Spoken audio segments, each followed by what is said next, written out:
Hello everyone, स्वागत है आपका एजुकेशनल मॉक यूट्यूब चैनल में। आज का हमारा जो लेक्चर होने वाला है वो है Uttarakhand UK PSC PYQ lecture series का लेक्चर नंबर 12 हम करने जा रहे हैं। अभी तक हम 11 लेक्चर कर चुके हैं और हर लेक्चर में हम 10 क्वेश्चन प्लस उसके ऑप्शंस की हेल्प से हम क्वेश्चंस को डिस्कस करते हैं और प्रोबेबल क्वेश्चंस को डिस्कस करते हैं जितने भी उनसे रिलेटेड क्वेश्चन बन सकते हैं। ये लेक्चर सीरीज आपके लिए आगामी एग्जाम जो भी upper PCS, lower PCS, RO RO और सबऑर्डिनेट सर्विसेज के जितने भी सारे एग्जाम होते हैं उनके लिए बहुत ज़्यादा इंपॉर्टेंट होने वाले हैं। इसमें हम उत्तराखंड राज्य से संबंधित तथ्यों को डिस्कस करते हैं। तो ये लेक्चर सीरीज अगर आप अभी तक आपने पिछले लेक्चर नहीं देखे तो आप उनको भी वॉच कीजिए, और अगर जैसे आप उनको देखेंगे तो आपको खुद से कॉन्फिडेंस फील होने लग जाएगा। उन लेक्चर को करने के बाद आपको खुद से लगेगा कि हाँ, कॉन्फिडेंस फील हो रहा है, क्वेश्चन बन रहे हैं। तो आज के लेक्चर की शुरुआत करते हैं आज के पहले क्वेश्चन से। तो आज का पहला क्वेश्चन है, हैप्पी क्लब संगठन की स्थापना किसने की थी? हैप्पी क्लब एक इम्पोर्टेंट ऑर्गेनाइजेशन थी जिसने उत्तराखंड के युवकों में स्वतंत्रता के प्रति जागृति या नवचेतना का प्रसार किया था, मोटिवेट करा था लोगों को कि आप स्वतंत्रता आंदोलन में योगदान दें करके। तो इसकी स्थापना करी थी किसने? गोविंद बल्लभ पंत जी ने। तो गोविंद बल्लभ पंत के साथ इसमें और कौन कौन थे? हरगोविंद पंत जी भी थे। और हैप्पी क्लब की स्थापना कब की गई थी? इंपोर्टेंट क्वेश्चन ये भी बन जाता है। 1903 में हैप्पी क्लब की स्थापना की गई थी। तो गोविंद बल्लभ पंत और हरगोविंद पंत इसके संस्थापक में से हैं। अच्छा, अब इसमें नेक्स्ट चीज देखते हैं। इसी तरीके से जैसे हैप्पी क्लब है आपका, उसी तरीके से एक हुक्का क्लब भी था। हुक्का क्लब एग्जाम में क्वेश्चन बन जाता है, ये भी बना हुआ भी है। हुक्का क्लब की स्थापना किसने करी? तो हुक्का क्लब जैसे आएगा तो सबसे पहले आपको किसका नाम याद रखना है? चिरंजी लाल, चिरंजी लाल शाह, किशन लाल शाह और गोविंद लाल शाह ने करी थी। मेन नाम याद रखना, चिरंजी लाल शाह। हुक्का क्लब। अब हुक्का क्लब की स्थापना कब हुई थी? 1907 में। हुक्का क्लब की स्थापना 1907 में अल्मोड़ा में, और हैप्पी क्लब भी आपका यहीं अल्मोड़ा में ही स्थापित किया गया था। अच्छा, इसमें 1907 में एक और चीज इंपॉर्टेंट हुई थी। 1907 में एक आपका गढ़वाल भ्रातृमंडल भी बना था, ये भी याद रखिएगा, गढ़वाल भ्रातृमंडल, जिसकी स्थापना किसने करी थी?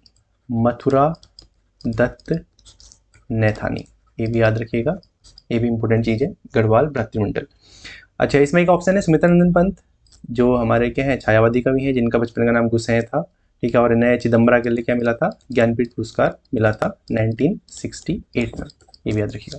अगला क्वेश्चन देखते हैं, पर्वतीय राज्य परिषद की स्थापना किस वर्ष की गई? पर्वतीय राज्य परिषद, इसी का आप इंग्लिश में देख सकते हैं, काउंसिल ऑफ हिल स्टेट्स की स्थापना कब की गई? बेसिकली ये आपके उत्तराखंड राज्य आंदोलन से संबंधित है। तो उत्तराखंड राज्य की मांग जो चल रही थी वो काफ़ी पहले से चल रही थी, ठीक है। 19 आज़ादी से पहले 1930 के आसपास से शुरू हुई थी उत्तराखंड को एक अलग राज्य, बट बेसिकली स्वतंत्रता के बाद फिर धीरे धीरे फिर उत्तर प्रदेश बना, फिर धीरे धीरे मांग बढ़नी शुरू हुई। तो उसी से संबंधित है पर्वतीय राज्य परिषद। पर्वतीय राज्य परिषद, इसके लिए देखो कितना जो ऑप्शन है, बिल्कुल डेट तो सेम दे रखी है और ईयर्स उसने अलग अलग कर दिए। देखो, तो डेट के साथ साथ ईयर भी काफ़ी इंपॉर्टेंट रहते हैं, तो याद रखिएगा। पर्वतीय राज्य परिषद जो बनी थी, यह बनी थी 1967 में बनी थी। बेसिकली इसमें ऑप्शन 67, 68, तो ये वाला आपका इसमें सही कर लेना, 1967 में बनी थी। 24-25 जून 1967 को बनी थी। एक ऑप्शन कर लेते हैं इसमें, ठीक है। अभी 68 लिखा हुआ था, बट 1967 इसका राइट आंसर होगा। 24-25 जून 1967 को बनी थी आपकी पर्वतीय राज्य परिषद। अच्छा, इसकी स्थापना कहाँ हुई थी? रामनगर में इसकी स्थापना हुई थी पर्वतीय राज्य परिषद की। और किसके अध्यक्षता में हुई थी? दया कृष्ण पांडे, ये भी याद रखिएगा। दया कृष्ण पांडे की अध्यक्षता में इसकी पहला बैठक हुई थी, जो 24-25 जून 1967 में हुई थी। फिर 1969 में इसके 2 साल बाद एक बनी थी पर्वतीय विकास परिषद। ये कन्फ्यूज करती हैं, इसलिए एक ही साथ डिस्कस कर लेते हैं इनको, जो जो ऐसे परिषद वाली हैं। पर्वतीय विकास परिषद बनी थी 1969 में। फिर 1972 में बनी थी क्या? उत्तरांचल परिषद। 1972 में बनी थी आपकी उत्तरांचल परिषद। फिर इसके बाद बनी थी उत्तरांचल युवा परिषद। ये कब बनी थी? उत्तरांचल युवा परिषद। फिर इसके बाद बनी थी उत्तरांचल राज्य परिषद। तो सारी परिषद हम एक साथ डिस्कस कर लेते हैं ताकि कंफ्यूजन रहे ना। 1967 में पर्वतीय राज्य परिषद बनी। फिर उसके बाद 1972 में उत्तरांचल परिषद बनी। फिर उत्तरांचल युवा परिषद और उत्तराखंड राज्य परिषद कब बनी? ये पॉज करके आप कमेंट सेक्शन में आंसर कीजिए। उत्तरांचल युवा परिषद बनी थी आपकी 1976 में। फिर और आपकी उत्तरांचल राज्य परिषद बनी थी 1979 में। उत्तरांचल राज्य परिषद से एक नाम इंपोर्टेंट याद रखिएगा, त्रिपन सिंह नेगी। त्रिपन सिंह नेगी जो जनता दल से संबंधित थे, इन्होंने इसकी स्थापना करी थी, उत्तरांचल राज्य परिषद। तो 67 में आपका क्या हो गया, पर्वतीय राज्य परिषद, फिर आई 2 साल बाद पर्वतीय विकास परिषद, फिर आई 3 साल बाद उत्तरांचल परिषद, फिर 4 साल बाद उत्तरांचल युवा परिषद, फिर 3 साल बाद उत्तरांचल राज्य परिषद। ठीक है, इस तरीके से आप इनको रिलेट करके याद कर सकते हैं। अगला क्वेश्चन देखते हैं, डोला पालकी आंदोलन। डोला पालकी आंदोलन किस समुदाय से संबंधित था? अभी तक क्वेश्चन पूछते थे कि कौन से व्यक्ति से संबंधित थे, आप समुदाय पूछ लिए। और इसमें ध्यान से देखना क्या क्या दे रखे हैं, अन्य पिछड़ा वर्ग, क्षत्रिय जाति, अनुसूचित जनजाति और दलित। डोला पालकी जैसे आए तो दलितों से संबंधित थी, और डोला पालकी जैसे आता है मैंने बताया था आपको क्या याद रखना है, एक नाम याद रखना है, जयानंद भारती। डोला पालकी आंदोलन से संबंधित कौन थे? जयानंद भारती थे, और 1930 के आसपास ये शुरू हुआ था डोला पालकी आंदोलन। इसमें होता क्या था, बेसिकली जो दलित जाति के लोग थे उनमें जो वर होता था, जब वो शादी करते थे, वर को डोली में बैठने की अनुमति नहीं मिलती थी, मतलब विरोध करते थे जो उच्च वर्ण के लोग थे, इस तरीके से चीज़ें चलती थी। तो इसके विरोध में इन्होंने डोला पालकी आंदोलन की शुरुआत करी थी, और अंततः फिर उनको भी डोली में बैठने का हक मिल गया। ठीक है, तो ये सब चीज़ें हुई थी। अच्छा, इसी से दलितों से संबंधित कुछ और तथ्य देख लेते हैं। ये 1905 में एक दलितों से संबंधित सभा बनी थी, टमटा सुधारणी सभा। टमटा सुधार सभा या टमटा सुधारणी सभा बनी थी 1905 में। फिर दलितों के लिए शिल्पकार शब्द का प्रयोग किया गया था, कब? 1911 में। दलितों के लिए शिल्पकार शब्द का प्रयोग किया था, किसने? हरिप्रसाद टमटा जी ने। हरिप्रसाद टमटा जैसे ही आता है तो तुरंत से आपको याद आना चाहिए, इनका एक समाचार पत्र था हरिप्रसाद टमटा जी का, कौन सा? समता। समता समाचार पत्र कब का? 1934 से इसकी शुरुआत हुई थी। ये भी दलितों के उत्थान से संबंधित था, और कहाँ से इसका प्रकाशन हुआ था? अल्मोड़ा से। फिर इसके बाद हरिप्रसाद टमटा के बाद समता को लक्ष्मी देवी टमटा इनकी बेटी ने संभाला था, और वो पहली दलित स्नातक महिला भी थी। ये भी इंपोर्टेंट याद रखिएगा। 1911 में दलितों के लिए शिल्पकार शब्द का प्रयोग किया गया, और 1914 में जो टमटा सुधारणी सभा था, इसी का नाम क्या हो गया? कुमाऊं शिल्पकार सभा। ये भी इंपॉर्टेंट चीज याद रखिएगा, इनसे भी क्वेश्चन बन जाते हैं। अगला क्वेश्चन देखते हैं, निम्न में से किसे पंडित की उपाधि दी गई थी? Pandit, which among the following given the title of Pandit? Pandit किसको बोलते थे और क्यों बोलते थे, ये बताना चाहिए। पंडित बोलते हैं पंडित नैन सिंह रावत जी को। क्यों बोलते हैं? ये क्या थे? पेशे से ये अध्यापक थे, पेशे से अध्यापक थे, और कहाँ से बिलोंग करते थे? मुंशियारी से बिलोंग करते थे। अब इन्होंने क्या करा था, इन्होंने बेसिकली सर्वेक्षण का काम किया था। मुंशियारी पिथौरागढ़ से बिलोंग करते थे, अध्यापक थे, तो इसलिए इन्हें पंडित नाम दिया गया था। तो इन्होंने किया गया, इन्होंने सर्वेक्षण करा था, जो आपका तिब्बत है ना, तिब्बत के लिए इन्होंने सर्वेक्षण करा था। बेसिकली हुआ क्या था, 1866 में ये एक व्यापारी का वेश बना के नेपाल के बॉर्डर से कहाँ गए? तिब्बत तक गए, और वहाँ की जो जटिल जो भौगोलिक स्थिति थी, अभी तो काफ़ी सारी चीज़ें, रोड बहुत सारी चीज़ें बन गई हैं, उस समय कुछ नहीं था।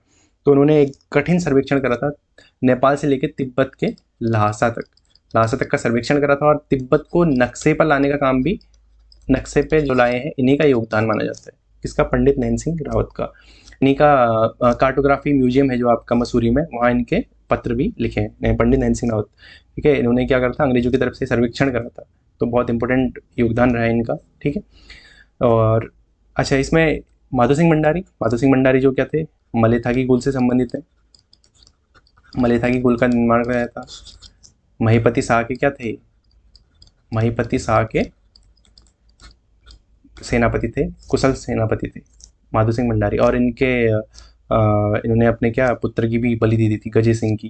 ठीक है, तो ये भी इंपॉर्टेंट चीज़ है, याद रखिएगा।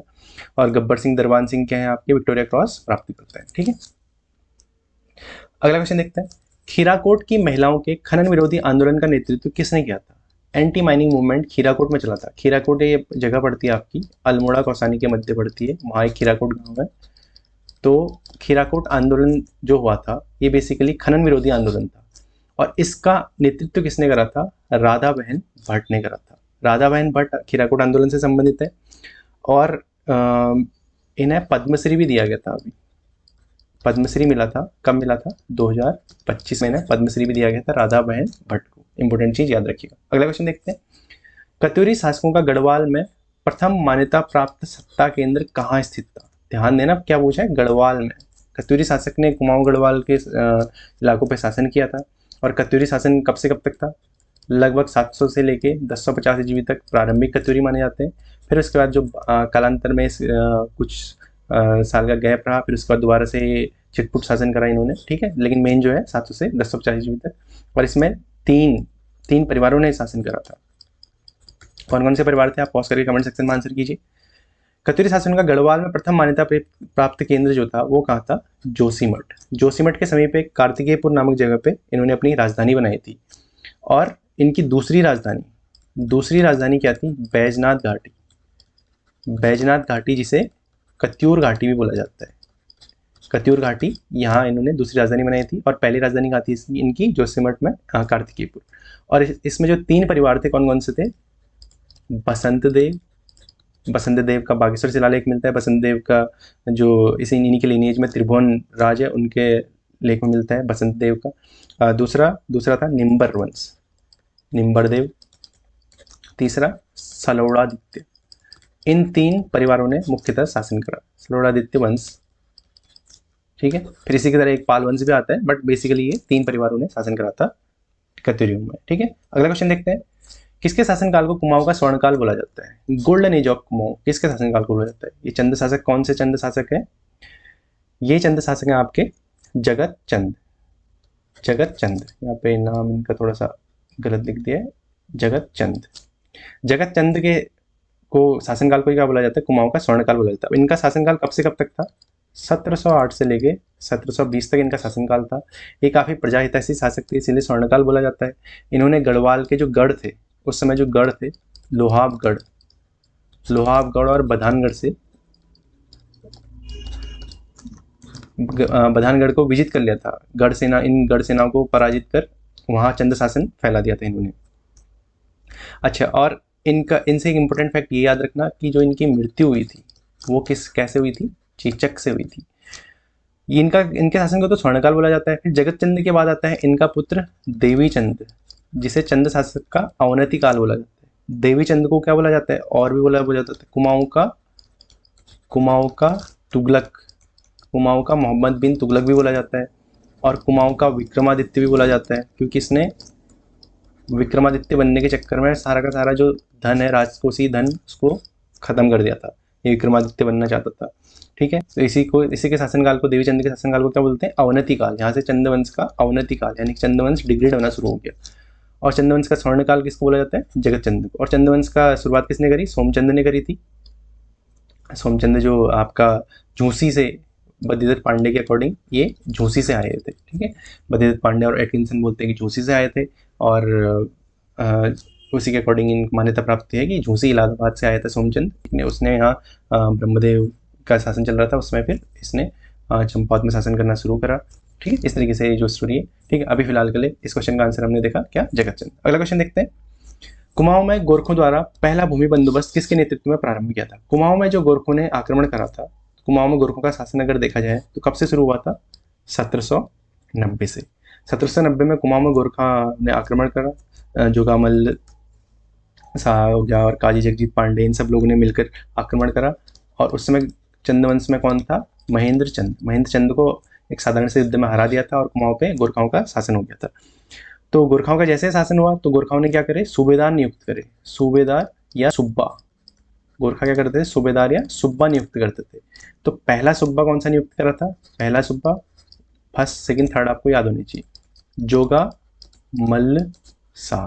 पहला सुब्बा या सूबेदार कौन था? जोगा मल्ल शाह। फिर उसके बाद कौन था? दूसरा काजी नरसाई था। तीसरा था अजब सिंह ख्वास। इन तीनों के नाम आपको याद होने चाहिए, अजब सिंह ख्वास। तो जो जोगा मल्ल शाह ना था, इसी ने क्या करा था? पहला भूमि बंदोबस्त करा था जोगा मल्ल शाह ने। और इसने जितने भी यहाँ बलिग व्यक्ति थे कुमाऊं में, उन सब से 1 रुपया मांगा नाम का कर लिया जाता था। मांगा कर लेना शुरू कर दिया था। और गोरखाओं का शासन एक काफ़ी क्रूरतापूर्ण शासन बोला जाता है। इनकी अलग अलग न्याय पद्धतियाँ थी, गोलादीप, कढ़ाई दीप, ये सब चीज़ें। वो कढ़ाई में तेल डाल के, हाथ डाल के चेक करते थे। ऐसे कभी कभी अलग अलग तरीके की अंधविश्वासपूर्ण इनकी न्याय पद्धतियाँ भी थी, और इनके शासन को क्रूरतापूर्ण शासन बोला जाता है, ठीक है। अगला क्वेश्चन देखते हैं। निम्न में से कौन सी एक रस्म थारू जनजाति कि विवाह परंपरा की नहीं है। क्या बोला गया? नहीं है, ध्यान देना, नहीं है। तो देखते हैं, अपना पराया, बात कट्टी, आंचल, पक्की पौड़ी। अपना पराया गोलखा आपकी थारू जनजाति से संबंधित है।